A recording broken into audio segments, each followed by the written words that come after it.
pinilahan na talagang pinag-usapan ng day 1 ng pagpapalabas sa mga sinehan ng Metro Manila Film Festival entry at syempre ng The Kingdom. Mahaba po yung pila para sa pelikulang ito sa iba't ibang cinemas nationwide po yan. Sold out pa nga ang tickets ng The Kingdom. Full day sa napakaraming sinehan. Nag-trending pa yan sa X na dati po ay Twitter. Siyempre, ang daming mas bumilib sa serious portrayal ni Bossing Vic Soto bilang ang leader na si Lakan Makisig. Sabi rin sa isang review, beautifully written, well executed, at sulit ang binayad sa panonood ng The Kingdom. Kaya hindi na nakapagtataka na ngayong araw, nadagdagan pa po yung mga sinihan kung saan ito pwedeng mapanood.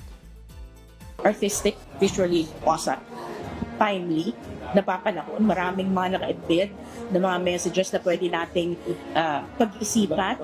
Sulit ang panahon. Gamitin nyo para manood itong pelikula. I found Vic Soto very regal.